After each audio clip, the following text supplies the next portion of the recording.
Hi there, I'm Scott Lowe with ActualTech Media, and thank you for joining us for this Spotlight Series video. I'm joined today by Steve Leeper, who is the VP of Product Marketing for Datadobi. Steve, thanks for being here. Hey, thanks for having me, Scott. Glad to be here. So we've talked to Datadobi a few times before, but today we want to talk about something a little bit different. We're going to start with a question, and that's around some of the data migration challenges that hyperscalers are facing. And I understand you have some thoughts on that question.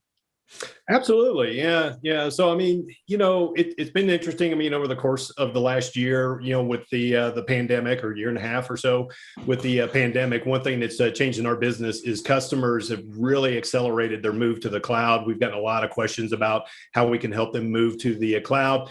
Customers have started checking out, what options are available to them.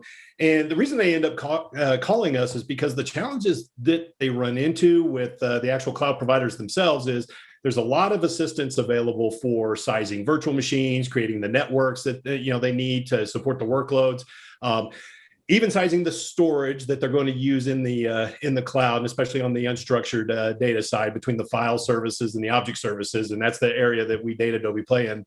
And so when it comes to actually moving the data, that's where there's been some consternation, because there are not very, very good tools for that. Now, each cloud provider has a utility that they provide in order to get the data off the on-premise storage into the cloud, but it's really missing a lot of things, because customers start looking at it and they realize it's not really scalable in the fashion they need, because in many cases we're talking about petabytes of data that need to be moved into the cloud.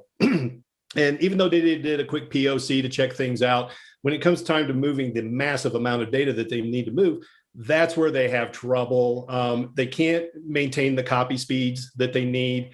Even if they do get some good performance, they don't have the ability to throttle the workloads that they would, the way they would like to do it.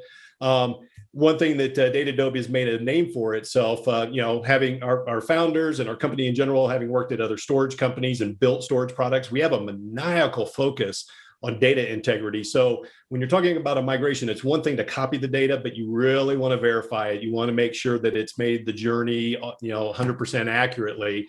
Not all tools do that. There's a lot of fire and forget out there. But when you're doing this and you want to do it as fast as possible, as accurately as possible, you need the ability to monitor what's going on, right? And some of these solutions, the customers have found they have a little bit of cobble it together, build it yourself solution where they're using the copy utility from the cloud provider, but then use our monitoring service for this and use our other service for that, right? And now they've got a little development project on their hands and they just want to get the data up there. So monitoring is a big deal as well.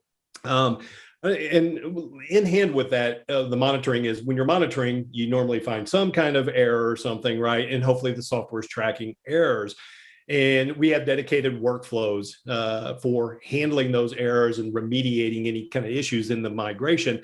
And that's the type of thing when you use the tools that the cloud providers give you. I mean, they're simple, but you're fishing through logs. You don't necessarily know what the error was, specifically what the remediation should be.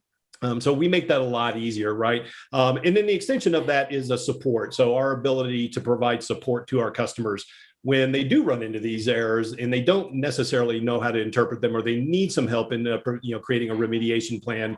We've got a support team that provides that capability to help them through that. So when you add that all together, all those layers together, you end up with a better solution. And it's the kind of thing customers need to think through when they're talking about moving massive amounts of data up, because the little free utilities do not provide the support and the capabilities that the customers really need.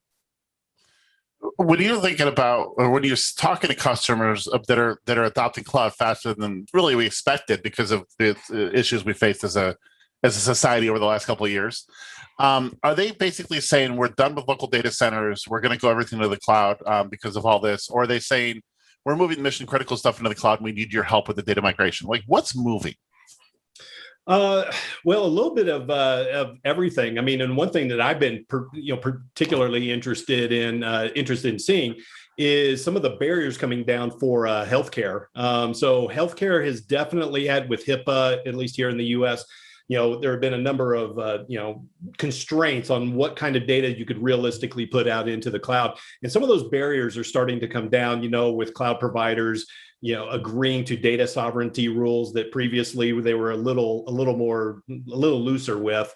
Things like that. So you're seeing more, I say mission critical data to kind of reuse that term, but you're seeing data that previously would not have gone into the cloud for security reasons. That's now starting to make it in there.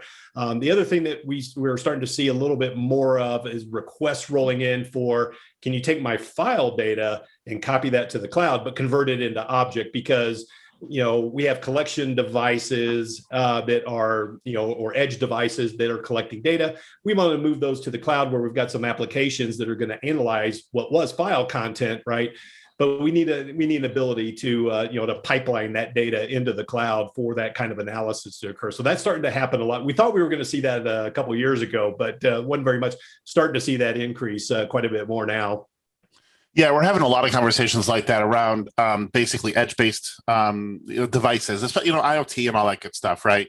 Yeah. But even just small data centers, and I guess an IoT device is almost a small data center in some ways. Yeah. It's got a full network stack, storage, all that good stuff.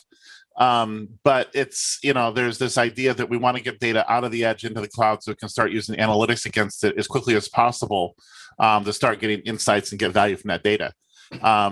Are you helping people with that kind of stuff too, or is it mostly a migration activity? Is it a one and done, or is there ongoing opportunity for a Datadobi to help with them to do more with data management on an ongoing basis? Oh yeah, absolutely. I mean, it's definitely evolving to where the initial use case is we don't necessarily want to do a migration. We want to push that data out for analytics to be run. And it might be a case where that and I think what's driving this is with 5G becoming more prevalent. We are seeing more devices, more edge devices that are collecting data for sensor networks and all that good stuff.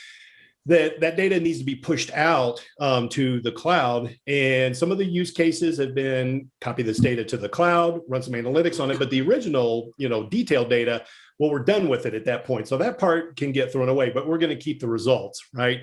And then over time, we're keeping a large database, if you will, not actual data, not an RDBMS, but we're keeping a database of all these results. And that's going to become our trending information over time.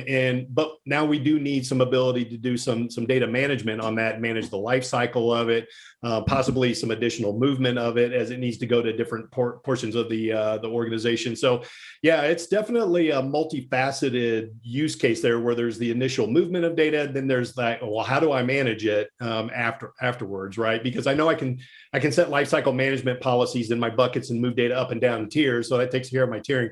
But how do I do some other things with that data when I want to reallocate it to another application, maybe bring some of it back down on-prem to do some some additional analysis with, whatever the case may be, right? But the core tenet is a lot of data movement and then the management of that data once it's at its desired location. So if people are facing this challenge right now and they want to learn more about how Datadobi can help them get data from one place to another, where can they go? They can go to datadobi.com. It's the easiest place to go. That makes sense. And this is, like I said, what's interesting to me is that we do these spotlight series every month. Data migration has become the theme for the last 2 months. It's been really interesting. Yeah.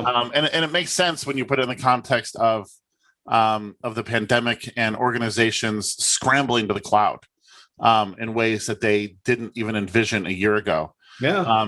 Steve, thank you so much for this quick hit video. We always appreciate seeing you on and hearing what Datadobi's up to. Yeah, absolutely, Scott. Enjoy it. And as always, thank you to our audience for watching this Spotlight Series video.